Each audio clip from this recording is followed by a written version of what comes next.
everyone kind of starts at the front end on what are the big challenges that starts to push you down the path of considering, are we going to take our precious CX that we don't want to disparage in any way, that we trust our humans to do, and then convert those human interactions, and how do we adapt them and take them through a conversion process to human to AI, to ensure that the experience is good or better than live agents. There is, clearly there's a gap, going from one to the other, and there has to be some challenges that you're facing that cause you to want to walk that gap. Maybe you can tell us a little bit about that origin story at Textile. Yeah, it's a great origin story. There's really three challenges that we face, and most companies have these similar challenges. Some companies are uniquely different. The first one I like to always touch on is the seasonal volume spike. So as an e-commerce online retailer, obviously after Black Friday, we have a huge spike of contact volume, changing the workforce demand needs from 1,000 agents to almost 3,000 or 4,000 agents, but just for like a single day or maybe 2 days out of the week for the whole year. Very, very, very hard to spin up a couple thousand agents just to pay them for 1 month or just a couple weeks.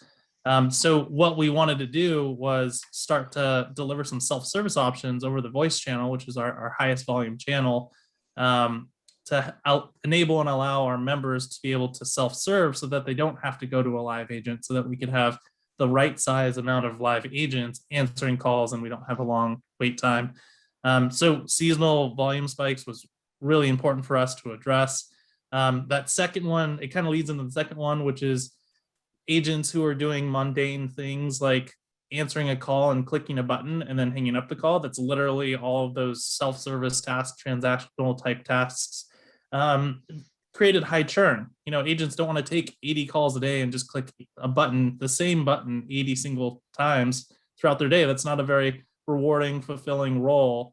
So we were having a hard time with retaining our agents. And then, of course, that coming from that, trying to find talent who would be willing to do those types of tasks on a regular basis, hiring them, and then onboarding them, because of course, everyone knows you lose weeks and or months when you're hiring people to backfill people who just left.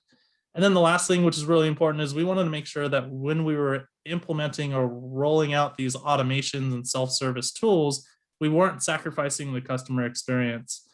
We are a very membership-driven, celebrity-driven brand. So our brand presence, our brand name, our NPS score has to be very, very, very high. Otherwise, our celebrities will say, you know what, the brand isn't doing well, we're going to move to something else. We're going to promote, our other brands, the ones that are really speaking our language and using our name properly.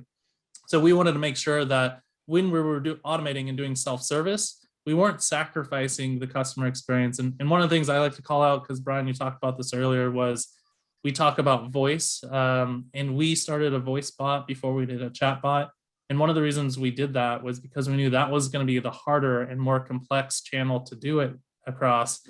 And with Smart Action, the actual voice, or IVA, that talks back, the natural language voice, it has a robotic accent, but it really is easy to converse with and easy to talk to. It doesn't sound like that synthetic robot that you might hear through an IVR.